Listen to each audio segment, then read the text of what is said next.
surprised I'm not going last. Anyway, take it away, Tommy. Tom Stickney.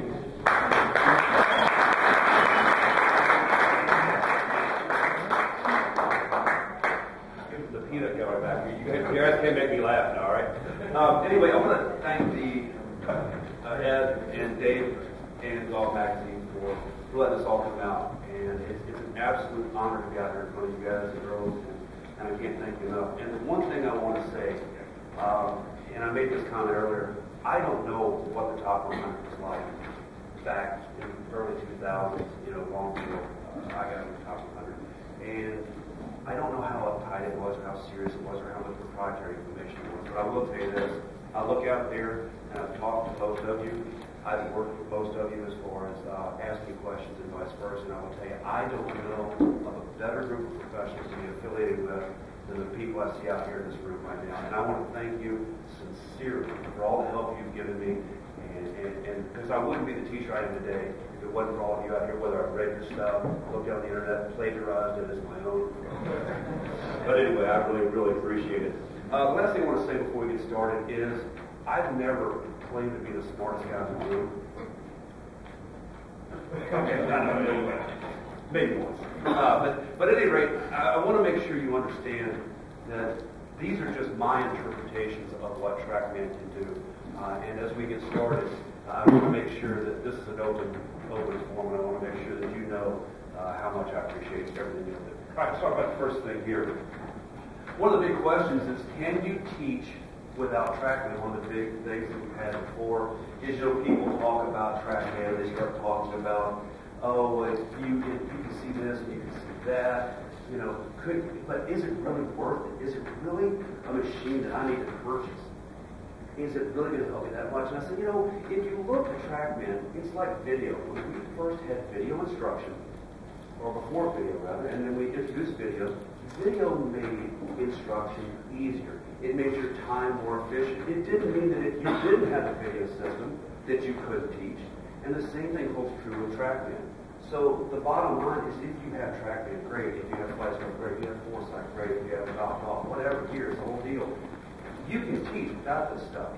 But remember, like James Light says, why guess when you can measure? And I've always been of the thought that if I have the chance to have an MRI of my collision and I can understand the interactions between the ball and the club, wouldn't it be a little bit easier for me to teach? Why am I going to do this? Because I certainly don't have a calibrated eyeball, and it's a hell of a lot easier to understand what's going on when something is showing. Now, we understand that Trackman obviously is only good as a teacher using it. There's a lot of people that are great teachers with Trackman, great teachers without it. But here again, your job is not to overwhelm your student and show them that how much you know. It's to make sure that you use it as a tool, which is what it is. It really doesn't care how you fix your issues. It doesn't matter if you're gravity golf, natural golf, stack and tilt, two-lane, one-lane, whatever. The bottom line is it's up to you and your experience and the coordination level of your students to figure out what is the best way to manipulate these numbers to get a repeatable ball flight so they can find the golf ball where they want the ball or not. And that's one of the biggest things that I see in the next point is we need to use Trackman to teach feel to players. It is not just a tool. It's not, oh my God, you have to sort of 3 down, 4 right, 2 up, whatever. It should be used most efficiently to teach feel. So all of a sudden, if you have somebody who's swinging left or who's swinging right, you need to give them parameters where they understand, well, wow, that's too much left, this is too much right, so it must be between those two fields. And that's the biggest thing that I think that we really need to focus on. I think that's what some of the younger generation of teachers have not really focused on. I know most of you in this room are my age, a little bit older, and that's what we always did. But I think we have to make sure that as we mentor young kids, we help them learn that we need to teach fields. I love what Chuck Cook says. It's not about pleasing the machine. It's not about making sure that thing says 2 down and path right and face left. It's about getting you into a reasonable position. Auditing the instructor. I love this point for the thought that if I think about doing X, Y, or Z, and I say your thought is this, because I'm dealing with average players, not tour players, and I say you need to widen your stance or wiggle your left arm or whatever, if those numbers go the opposite direction, then I know I'm going in the wrong direction. So it helps to make sure that I'm paying attention and doing the right thing. Lastly, I want to stress how it's your job as a coach to insulate your players from all the data. If I hear one more story about so-and-so getting tied up in numbers, I'm like, wait a second, why are you getting tied up in numbers? That means that your coach didn't do a good enough job hiding the information that makes you hyper-aware. Prime example, when I deal with average players, and I know a guy is all wound up about his distance off the tee. Am I going to put carry distance on there? Of course not. I'll put total distance on there. In fact, I might even normalize it and put it up at 140,000 feet at 140 degrees, so it gets a lot further. But that's all I see. But anyway, yeah, that actually works very well. But insulating players is vitally important. Okay, so those are the kind of the quick points on Trackman that I'd like to make. The fantasy of golf. When I got in golf instruction, I thought, this is going to be a great career. All these great players, man, this is going to be the easiest gig. I get paid to do this. Everybody can make changes. Because all I had was experience in college golf, where I could at least get an airborne, and everybody knows where to go around. Kind of like this. Oh, there's that. Do I have to speed this up there? You got it. No, that is what it is. Who is this here? Who knows who that is? Steve Denuncio, wouldn't it? That's Stickney. Yeah, this is I had another video that didn't load. Who is that? Oh, Evie. There you go. Jimmy Walker. Who? Jimmy Walker. JJ. I know mine. All right, yeah, players like that. He's great. Get out of here, JJ. All right, what's the reality? The reality is this. Oops, wait, go back. Now, I'm going to tell you a great story in the world about Ron. I know this, I shouldn't be telling a story, but this is my favorite story in the world. So this guy is I found his first hit. He's a Sorry, Ron, I didn't mean to butcher you. But anyway, so he comes in and he's kind of an uptight, wound up guy. Don't hit the ball. Oh, it's good. He goes, Tom, I'm really afraid that I might do something that you've never seen before. I swear to God. And I go, Ron, I've been teaching golf for 21 years full time. It's all I've ever done. I promise you, there is not a shot you can hit that I haven't seen. That, so help me God, was his first shot, and I looked at Ron, I went, got me there, bud. What were the numbers on that stick? I'll tell you, that thing went off like this. Anyway, all right, so that's the reality of teaching golf in my world. I don't get those cushion outs like you guys do. All right, let's talk about the average statistics for different players. We know the PGA Tour driver, club head speed is around 113, LPGA 94, bogey golfer 93, ball speed 132, 167, 140, 131. Now, here's something very interesting. If you want to figure out what it's like to be an average golfer, a bogey golfer, well, this is what you're looking at. The LPGA, that is what your average golfers probably look like on their good days. Now, if you want to know, as good players, what your life would be like as an average golfer, because you've all forgotten because you're all great players, go back and hit a 5-iron off the tee. 94, 93, 132, 131. They hit obviously a little bit further, and the only thing you're going to start to see is there's a big difference in the ball speed categories between the LPGA and the average player. Now, why would that be? Extreme face-to-half relationships cause glancing blows. Obviously, that's going to lower some speed. You can have a low smash back or impact points, things like that, when you start hitting it all over the face. And finally, you can have spin loft issues to a point. But the bottom line is obviously amateur bogey golfers are not as good at converting club head speed into ball speed, and that's what we're talking about today. Average players have a little bit different problems than you and I do. Obviously, they don't understand the new ball flight laws. And the greatest analogy I heard about the new ball flight laws, and we've all fought this. Guys got his face left of the path, left of the target rather, his path's way over here, and he hooks it. All the way over there. So now I'm going to swing more to the right to get the ball to start more to the right.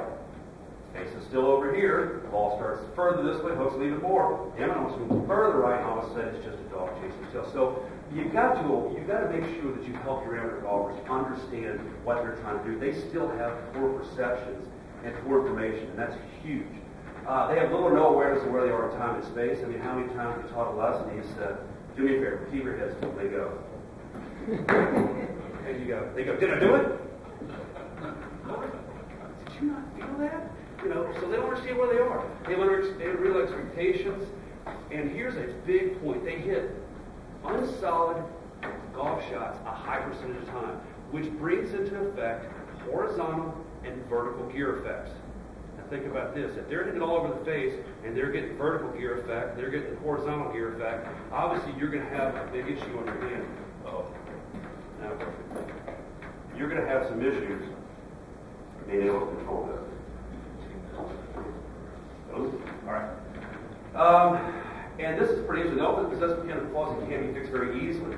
We all know Mr. Haverkamp, slash and swing it down and left is probably not going to ever get out of it. We can prove to a degree that not always.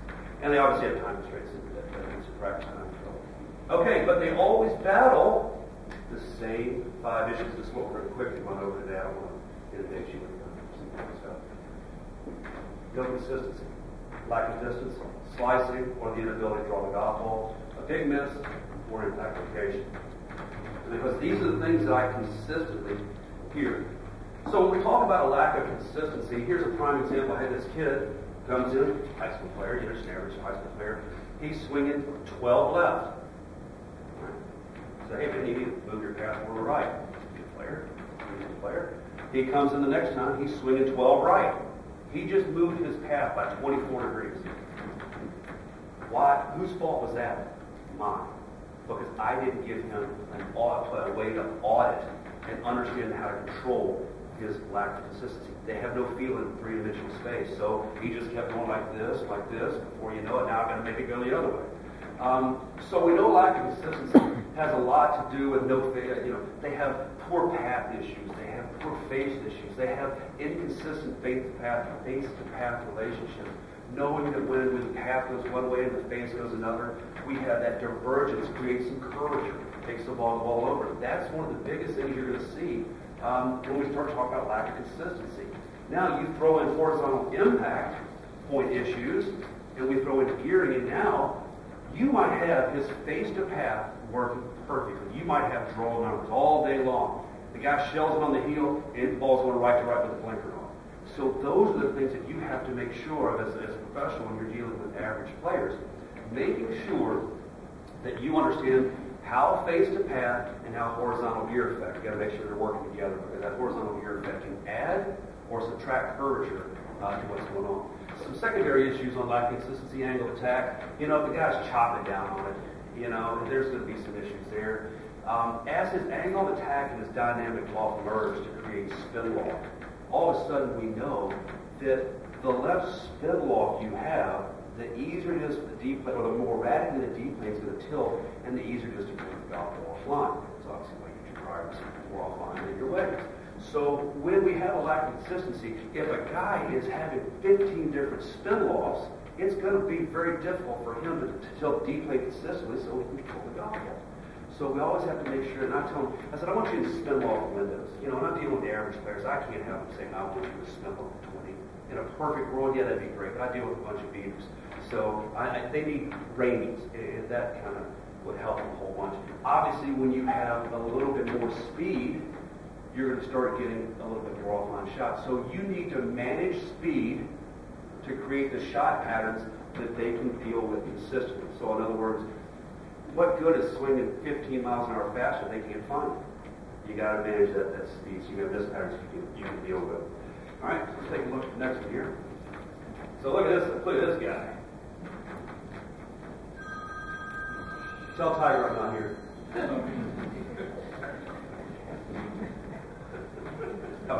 I'll pay you folks and run that. Okay, so here's a typical example of a slicer. You can see path 9-4 left, face angle 1-3 right. You see face path 10 blah blah blah. All to the right. Why does this player leave the face open? Well, if you feel left, And you know in your mind where's that target. What do you think the face is going to do? Mr. Johnson's going to go, and it's going to go off to the right. Now, if he keeps his face angle left of the target, but still right on the path, it's a very manageable cut. But usually he's going to start sawing it off. He's coming over. He's going to lift his shaft up. He's going to hang the face over. He's going to start getting some weak slices. So remember, when it's lack of consistency, you have to make sure they understand what they're trying to do. And if their mind sees one thing and their body sees another, you're going to have some issues.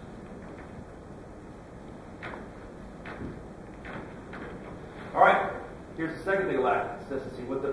As they get a little bit better, they start saying, I can swing more in the right field. Remember, average golfers have poor information, so what do you see? You see a path that's 4 or 5 right. So this guy's got the path. He's trucking. He's got it going into right field, looking good.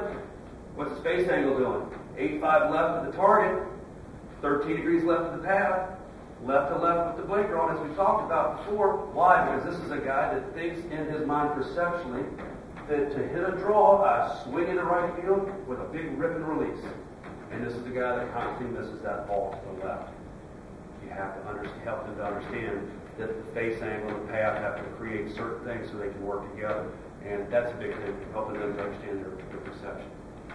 All right, let's talk about the next thing. Lack of distance.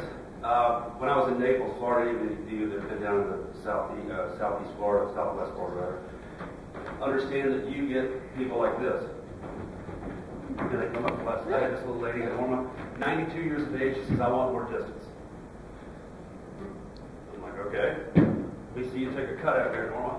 And she goes, I mean, her club head speed was about 30, her ball speed was about 40. She was so slow, she made Mrs. Haberkamp look like Sedlowski. Right? So, when you have that, you've got to manage your expectations.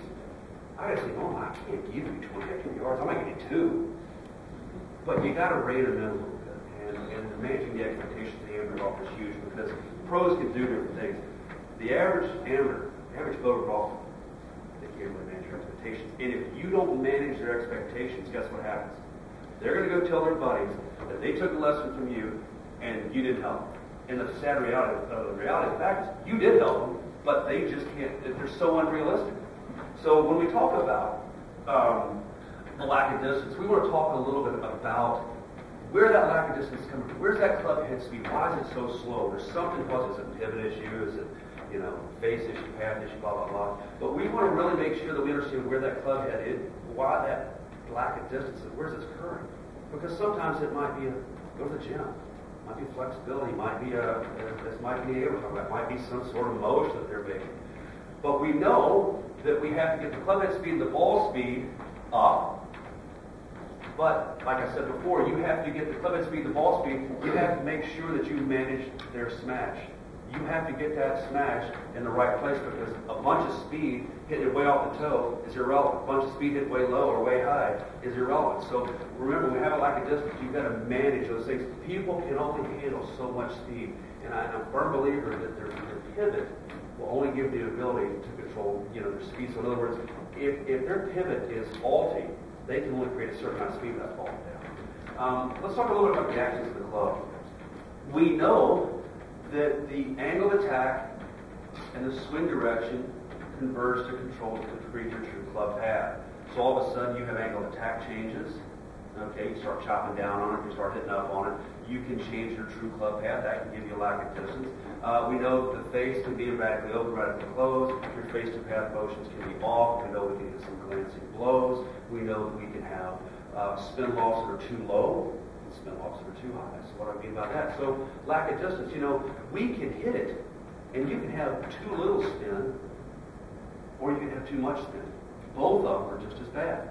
And you've got to manage, you've got to keep them somewhere in the middle so they can do what they're capable of. So the actions of the club and the generation of power has to work together. Now, when we start talking about the flight characteristics, we need to manage dynamic golf. Because obviously we know that dynamic golf is 75 to 85% of your launch angle. Okay, so if you start seeing some low launches, you start seeing some funky motions, look at your dynamic golf. It could be a driver setting. It could be a shaft issue. It could be how you're doing the club, whatever. But if you don't manage your launch angle and your angle of attack, all that kind of stuff, then it's going to be very hard for you to control your spin rate. It's going to be increasingly difficult to control your height and your landing angle, because we know that we have to correlate those things with players to be able to hit the ball with the proper spin, the proper height, and coming down at the right place. You start throwing little impact issues in there, and all of a sudden that can also cause a lack of distance. I moved that around in later issues, but I'm skipping off all this. So the thing about landing angle, I want to tell you, lack of distance, is it really depends on the type of conditions you play. We're in Houston in the middle of summer, it's baked out, fairways are running fast. Yeah, I can put it a little flatter because it's going to take off.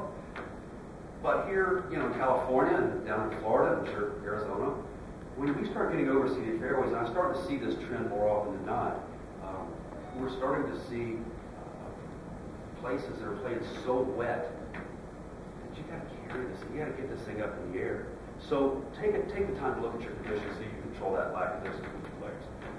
Let's take a look at this guy. All right, so what do you see here?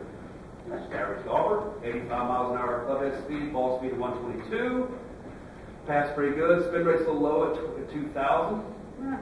And you can see over there in the top right, you can see that ball's coming out a little flat, 38 feet here, and he's geared at about 172. So, his landing angle, so he's not going to be, he's okay.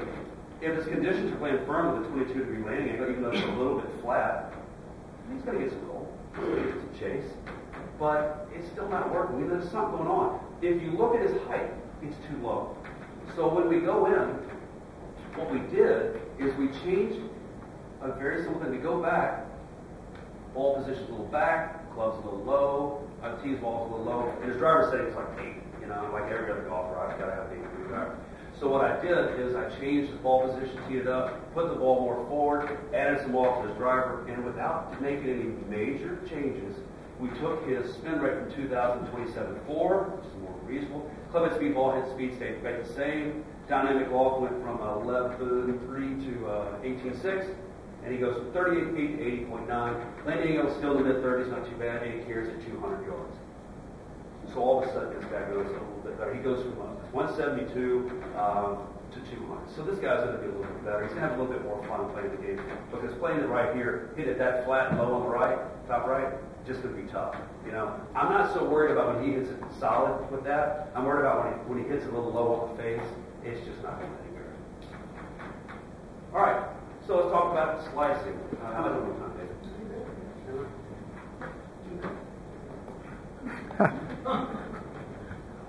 All right, we'll talk later. All right, let's talk about slicing and the inability to draw the golf ball. One of the funniest or greatest stories that really hit home to me was I was teaching our own RD. However, anybody that's been before an RD is a very, very well-respected rough man in a way that he wants efficiency. Don't mess around. Give him the facts. Get it done. Perfect. So anyway, when I was teaching it before we built the learning center, this range, number 9, this way, there's a big leg, blah, blah, blah. So anyway, he comes up and he's slicing it, and he goes right in the leg. Flew it over 9 fairway, right in the leg. Not that hard to do. Another one. So I said, well, let's kind of adjust your posture, your range, whatever. Right in the leg. He whipped around. He said, I thought you were good. And I said, well, thought I was, but hold on, I'm not quite done yet. He says, well, you better be damn good, because these are brand new Pro V1 practice balls. The next one I show on the lake is going to cost you $1.75. So basically, we got to fix this problem quick, because it's going to cost me my job as well as $1.75 each one. And that's the whole thing. You got to remember, to you, hitting a slice for a day or two or a hook a day or two doesn't really yank your chain that bad. But if you're the amateur and you keep hitting slices, it just is infuriating. And when you come to see me and you say, damn it, please stop me from slicing this golf ball, they want instant gratification. That doesn't mean that they're going to be hitting push draws by the end, but they better see the ball start to move left a little bit. So let's talk a little bit about the slicing issues. Now, we've said before, the angle of attack and your swing direction merge to form your true club path.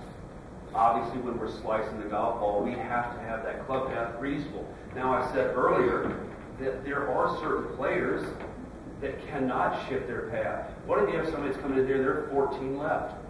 Okay, and we've all seen a player that's just down and left.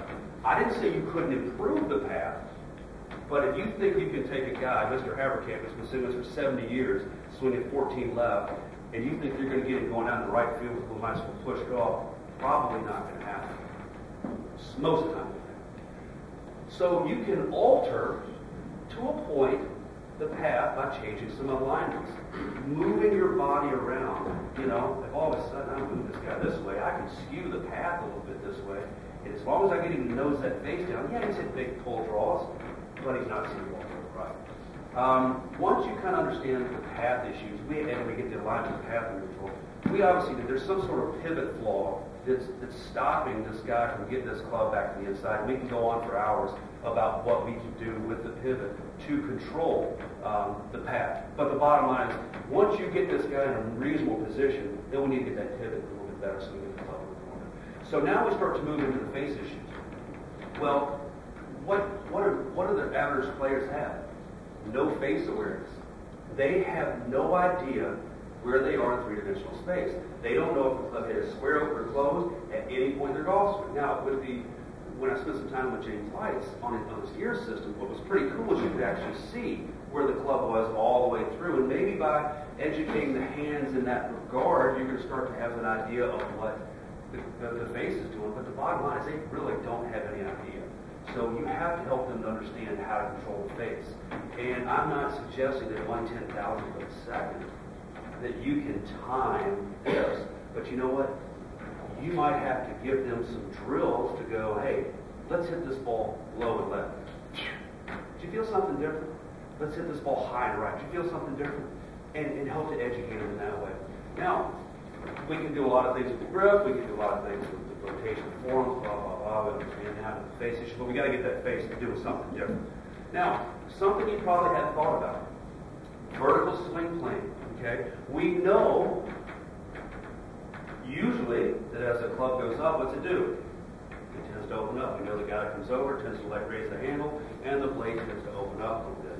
Now, that's not all the time, but it's most of the time. You got to remember we're dealing with average players. So when they raise that club up, what's going to happen? That face opens up, shoves the face right in the path. Now all of a sudden they start hitting big slices. Now, got to be real careful. Changes in VSP can also cause gear effect. So what happens when you get that club going up like this, it opens up and you hit it way off the toe jammer. So you have to really pay attention to when you're fixing the path, you're fixing the face, you're working on these things together, that you really need to pay attention to vertical swing plane. Because raising and lowering the handle can change the face inclination and can lead to some horizontal gear effect here. The next thing we're talking about is face and path control. So and this is a little bit different because let me ask you a show of hands. How many of you got just your average of the top slicer, how many of you raise your hand and fix the face first? Yeah, pretty good. How many of you fix the path first? Okay, 3 or 4. Now, what's right? Well, we saw more people fix the face, more people fix the path. Who's right? You all are. Everybody's right. Usually, with slicers, you probably want to nose that ball left. It's a little bit, they want to see it going left. But remember, what's easiest for the player? We're dealing with a bunch of choppers, okay? And when we're dealing with a bunch of choppers, I'm talking about the guy that plays one time a week. He never practices. He just wants to stop and slice. You know what? Am I going to shift his path? Yeah, sometimes. Am I going to shift his face? Yeah, sometimes. Remember, you're the instructor. You're going to have to figure out that on your own. But the bottom line is you've got to control the face of the path. You've got to get the path to go this way and the face to go that way. And you're all experts at doing that, or obviously you wouldn't be in this room. Now, the last thing that I want to talk about is one of the biggest things, as a technical person myself, I tend to gravitate towards technology. I mean, the more technical stuff is, just in my own world, the more I enjoy it. I try not to teach that way, but you have to take this technology and you have to make it applicable for the student. So one of the greatest things is what's called a man's Trackman. It's called a stick. You put a stick in the ground directly in front of them, maybe a little bit to the right, maybe a little bit to the left. And you've got to help players, average players, to understand how to curve the ball, how to control the face to path. You stick that stick in the ground, that's basically, you put that stick in the ground, go back to being a kid. Hit me some big hooks around that stick. Hit me some big slices around that stick.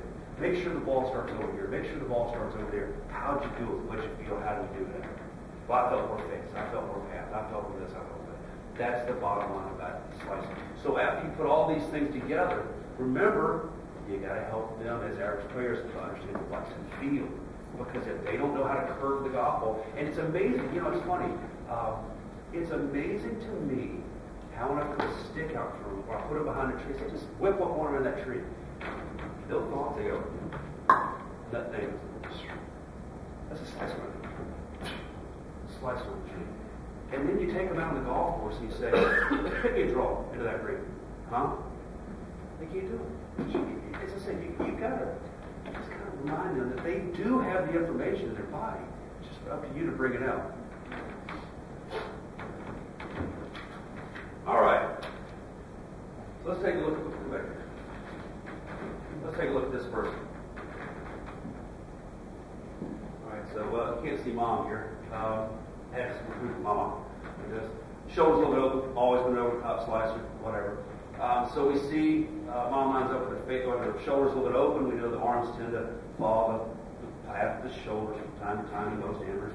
So we see swing direction, club hat rather 11-9 left.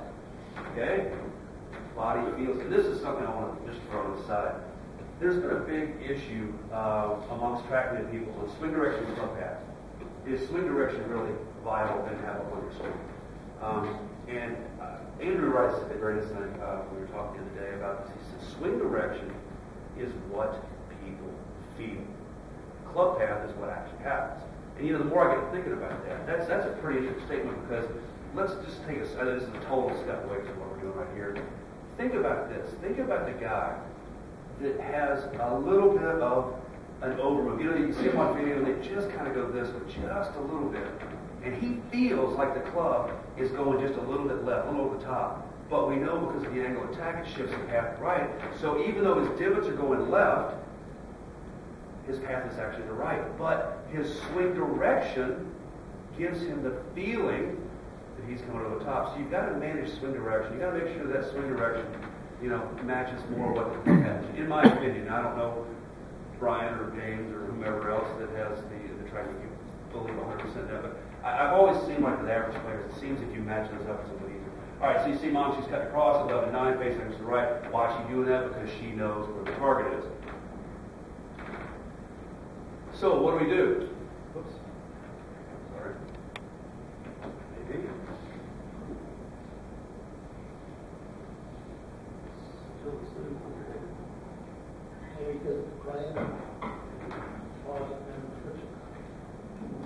Oh, there we go. Sorry, we had a couple things.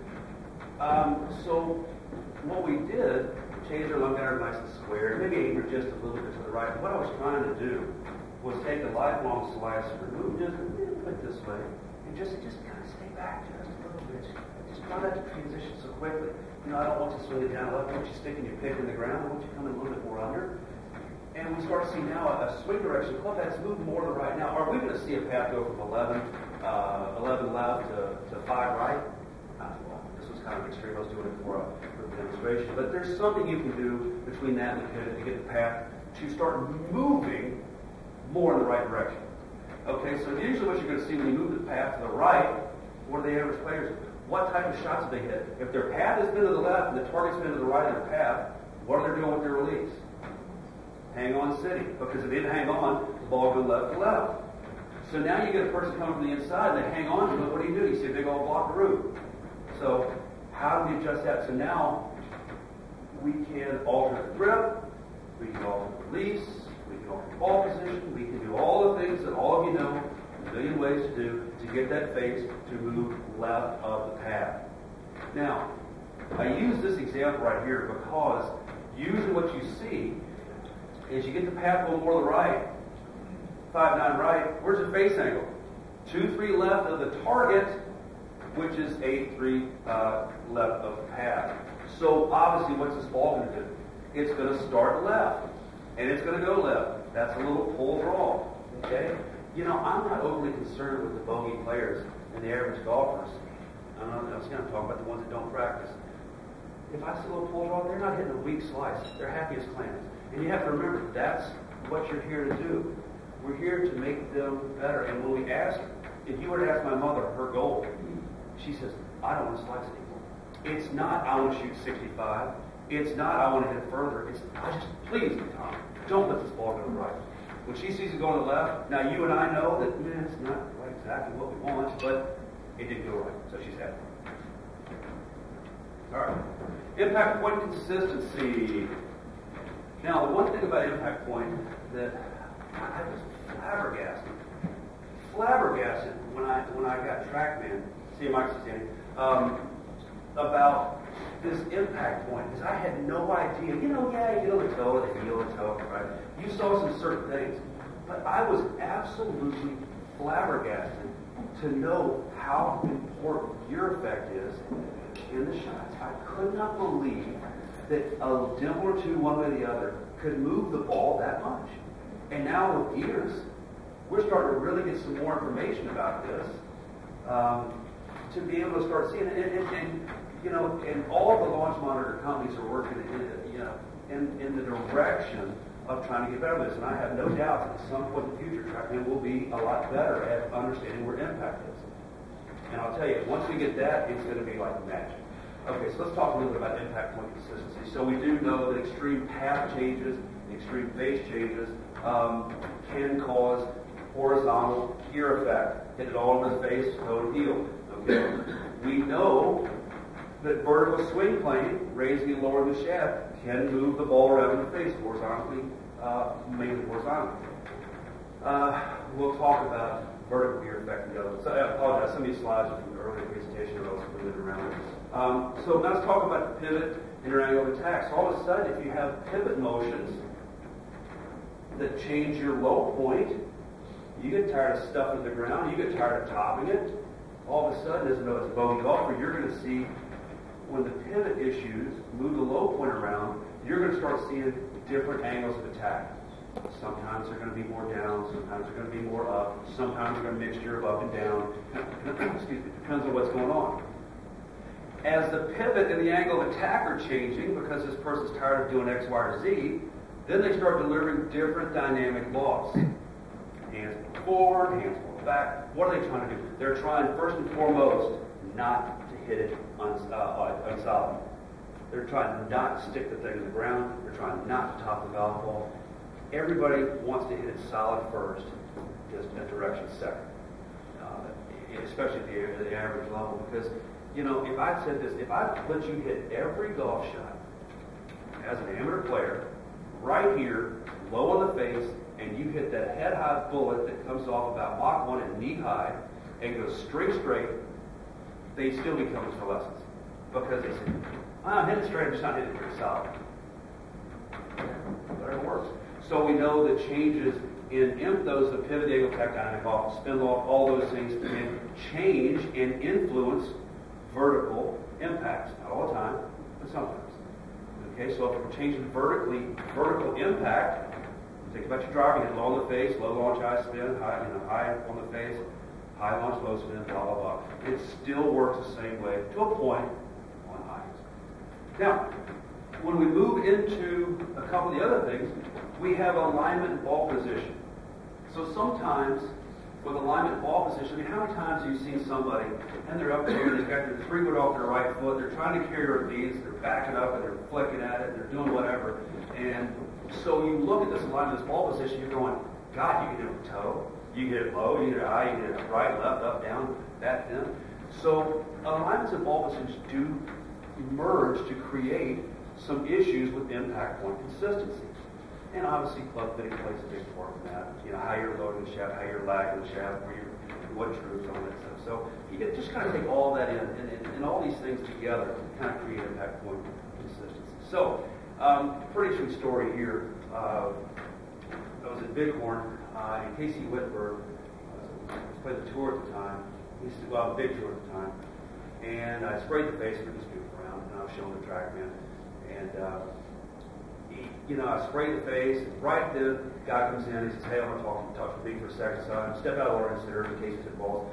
And I come back in, and he's hit balls for about 5 minutes or so. I don't know, so how many balls in 5 minutes? So it's 10, 15, maybe 20, probably not that many. I went to wipe the face to spray it again, and that's what I saw. And I'm like, oh my God, that is amazing. And I wish the picture was a little bit smaller so you could see it. The T's were about, the T marks were about as wide as my thumb on the thing. It's just so consistent. Now, it's kind of interesting. At the time, before I knew a little bit more about the horizontal and vertical gear effect, he was hitting a lot of choppy, spinny drives. He was testing this jet speed driver, and he wasn't real happy with it. He was putting the chop down on to spin his driver too much. And you see the marks, the thing's a little low and a little toey. And so he was getting some little spinning, just kind of creep and just a little left on it. It's kind of interesting to see now that I know what I'm doing to some degree. Some people debate that. The impact marks in a little bit of a different place. Kind of interesting to see. But the reality of impact point consistency is this right here. And this is a great story. So this guy comes in, and you might have seen this article I did on GolfWorks. If you hadn't, you need to look at it. It's pretty interesting. Mr. Pels did the impact points on the putter. And you notice they kind of got wider, dispersion got wider as the handicap went up.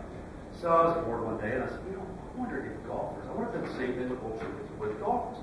So I grabbed the 36 all the way through. Anyway, this is a 36 handicap golf, 30 or 40, I can't remember. And I said, those are 5 golf shots. And I looked at it, and I said, oh my God, that's what I saw. And I turned around and said, how'd you like this? He said, dude, I'm striping it. And I went, okay, then whatever.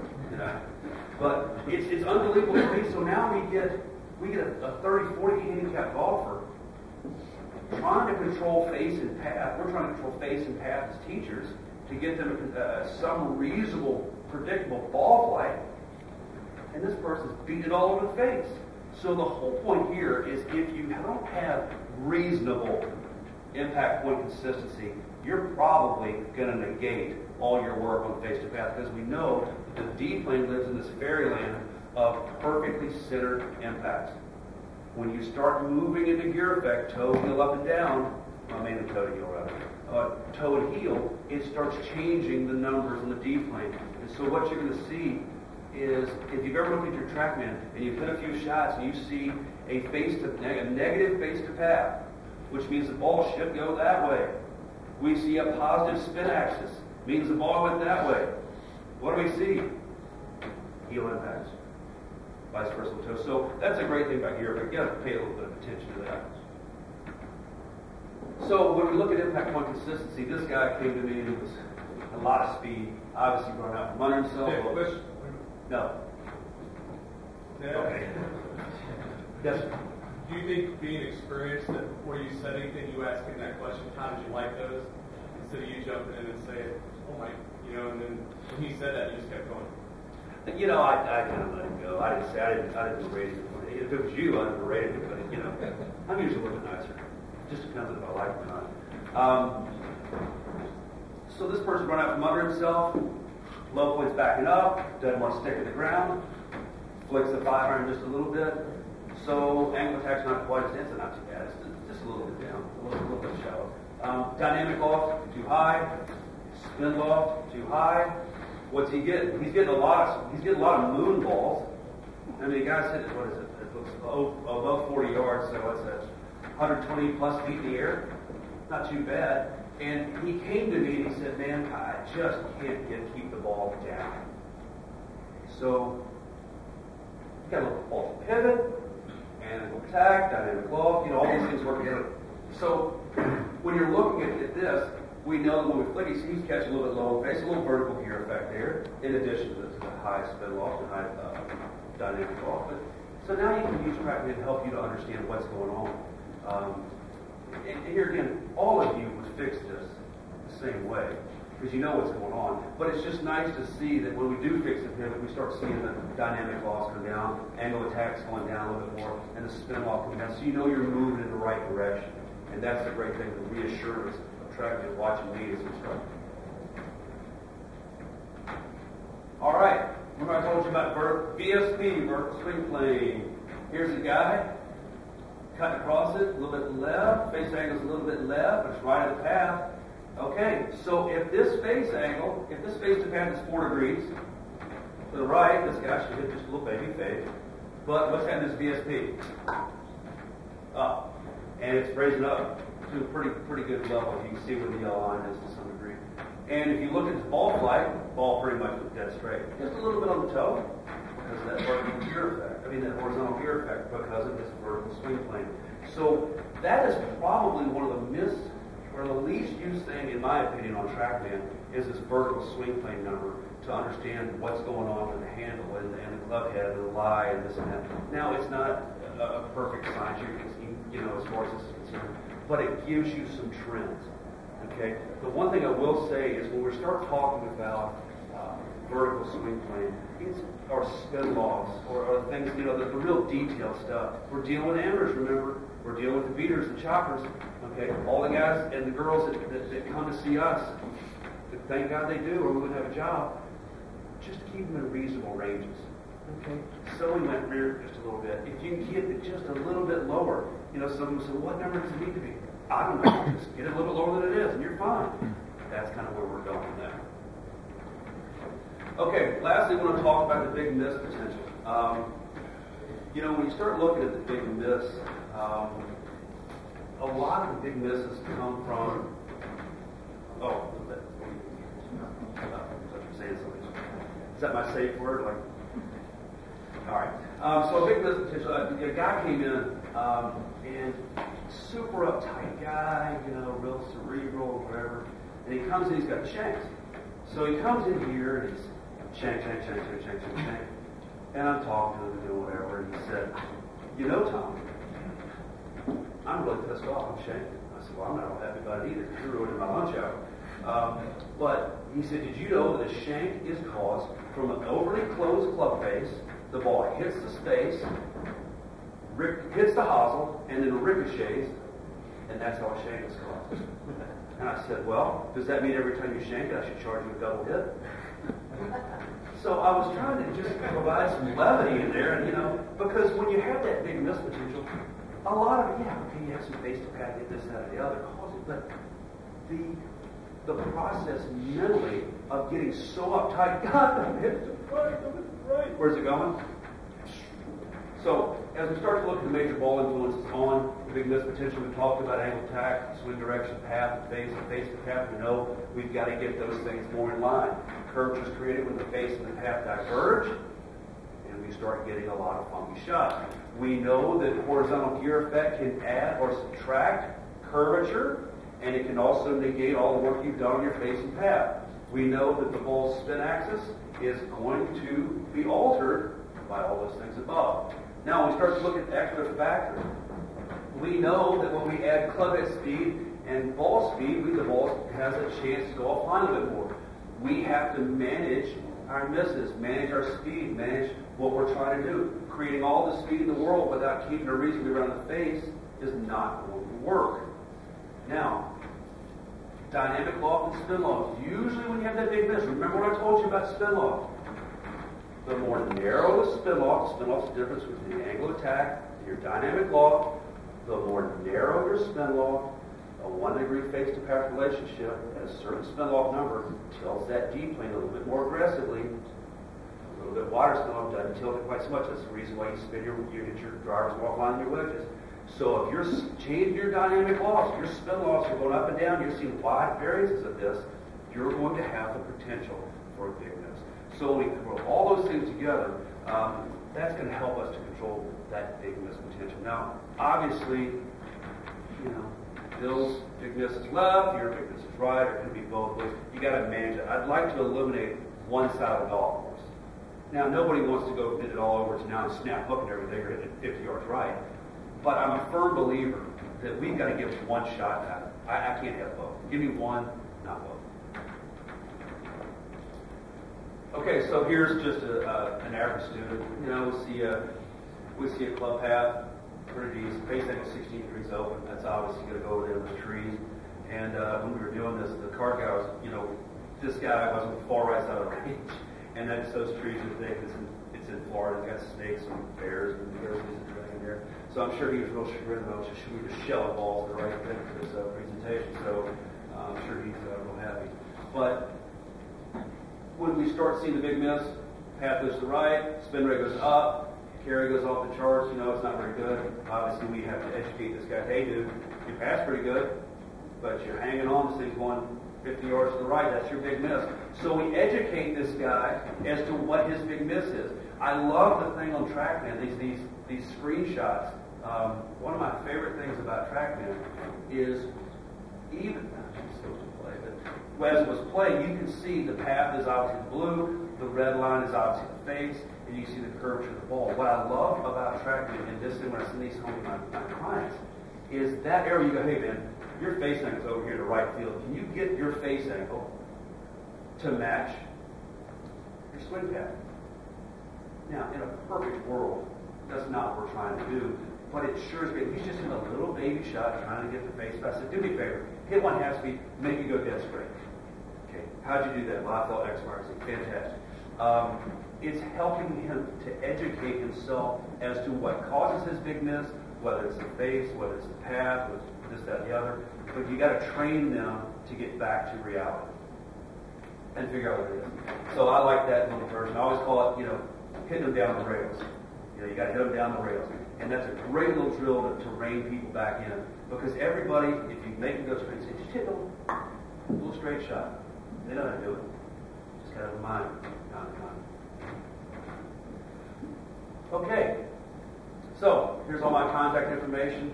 As I said, I'm not the smartest guy in the room. I don't know everything about Trackman. But I know what I know. And I am happy to talk to any and every one of you any way you want to, if you have any questions, issues about Trackman. There's my email address right here. If you will email me in the next 3 or 4 days, because what is it? It's the 21st.